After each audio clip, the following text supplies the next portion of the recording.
I'm introducing to you a film dealing with one of the most vital social problems of our time, housing.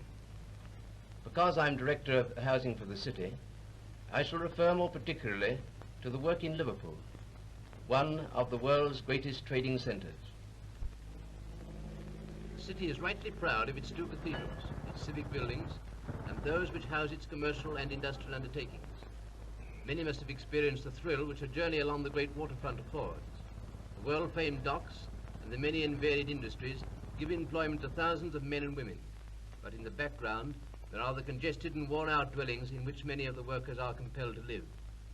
This problem of the slums is common to most of our large towns, and because disease and misery breed where such conditions exist, a nationwide campaign has been entered upon. It is not sufficient for our workers to enjoy modern hygienic conditions at their places of employment, and the purpose of this film is to show what is being done to provide better houses for the citizens of Liverpool. This map will give you an impression of the magnitude of the slum clearance program to which the Council is already committed, and also of the redevelopment which is taking place in the older residential areas of the city. It is difficult to imagine the conditions under which many are living, but such houses as these are being demolished daily. With the passing of the first Post-War Housing Act, Liverpool renewed its warfare against bad housing conditions. This has continued incessantly, and today, not only are new estates being developed on the outskirts of the city, some a mile square, but replanning and redevelopment of areas 40, 60, 90 acres in extent is being carried out. The slums are gradually disappearing, giving way to new development in and around the city. Foundation stone at the entrance to Gerrard Gardens was laid in 1935 by the Right Honourable Sir Kingsley Wood, then Minister of Health, at the inception of the first great redevelopment scheme in this country. The scheme will take 5 years to complete. You will not be surprised to learn that since the war, over £20 million has been expended by the Council on housing. Myrtle Gardens is a scheme of 344 flats, built on the site once occupied by the Botanic Gardens, the rendezvous of Liverpool society for the first 34 years of the last century. The principal courtyard was the site of the Church of the Holy Innocents, which served the Liverpool orphanage. Here there are 2, 3 and 4 bedroom flats, each fully equipped with hot water, baths and a small kitchen scullery where many important household duties can be performed expeditiously and easily. There is plenty of light everywhere, and the decoration has been carried out in bright colours, a pleasant contrast to the drabness of the insanitary properties from which the present tenants have moved. Each flat is provided with a gas washing boiler and facilities for washing clothes, but at Carroll Gardens, tenants can take their washing to a specially gas-heated drying room and call for it in half an hour, ready for ironing. What a boon on a wet day. Children of all ages are well provided for. At Myrtle Gardens, there are over 4 acres of open space. Many a happy hour is spent in the playground. Where these children used to live, the only open space was the road, and you can imagine the anxiety of parents with the dangers of present-day traffic. These playgrounds are valuable amenities that keep fit movement in practice. This aerial view gives an excellent idea of the attractive layout of these flats. You have seen how energetically the Housing Committee is discharging its responsibility for housing the workers of the city. May I give you just a few figures to illustrate what has already been done? By 1914, over 12,000 insanitary houses had been demolished and 11,000 persons had been rehoused by the corporation. Now the Housing Committee accommodates a population of 122,000 persons. On the outskirts of the city, over 29,000 houses have already been erected. Here provision is made for the newly married, for aged couples, and even for families of 10 and 12 persons.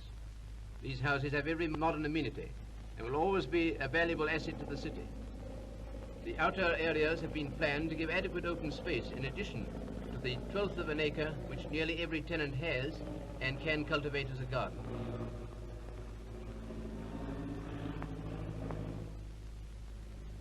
This is Greenway on the Highton Farm Estate, where you see a children's playground and a rest garden for the old people. The Dovecote Estate, of over 250 acres, lies on each side of the Liverpool-Prescott Road. It was here 7 years ago that the first cottages for aged persons were built, a successful experiment which has since been repeated on all estates subsequently developed. The 3,000 houses are grouped around a communal centre in which every necessary amenity is provided.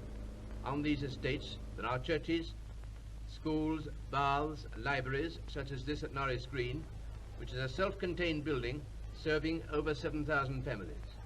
In some cases on the smaller estates, the public library and meeting hall are built over the shops. In all cases, a veranda runs the length of the shopping centre so that tenants on the estates are protected on the wettest days and can seek out the best bargain. The building of flats is not wholly restricted to the more densely populated districts of the city. There are some who are unwilling to undertake the responsibilities of cultivating a garden. They prefer to live in flats such as these on Muirhead Avenue, one of the main arterial roads. Here too are being erected flats for single persons. Perhaps Speak is the most interesting development yet undertaken by the city. It is to be a separate community unit in which will reside those engaged in the many industries which are settling in this district of the city. Varying levels often offer difficulties in development, but at long view, where part of the estate is much below the main traffic road, the effect is very pleasing. In a few years, the embankment to the main road will be gay with gorse and other flowering shrubs. Though this estate is over 6 miles from the pier head, the houses are eagerly sought after and make very attractive homes. I know from personal contact with the tenants who move into the new dwellings how much they appreciate the amenities provided for them, especially when they come from insanitary properties. Hot and cold water laid on, wireless plugs, and a variety of methods for cooking. Mrs. Greaves, who lives in Myrtle Gardens, prefers to cook by gas, but I'll let her tell you all about that.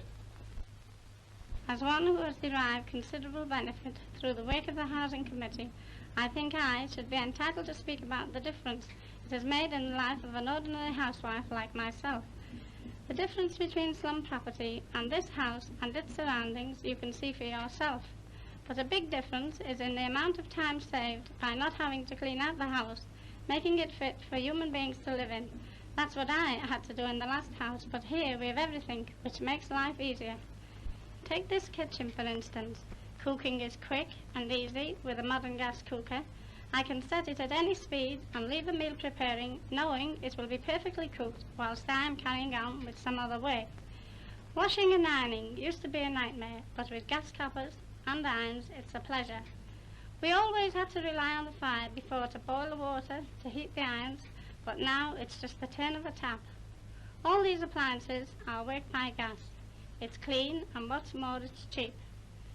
Before we came here, we couldn't save a penny. The kids were always ill, the clothes were worn out before their time. Gas cost me £1 a week, and coal 3 and 10 a week. The cost of living is low, and our home is perfect. The struggle to make both ends meet has ceased, and we are all perfectly happy and healthy. You have seen a little of the work already accomplished. It is the Council's intention that the slums shall be cleared and overcrowding be abated as rapidly as possible. But that is not the whole problem of housing. There is the responsibility for those who cannot find accommodation, the newly married, that they may start life aright, the large family, the spinster, whom nobody seems very anxious to accommodate.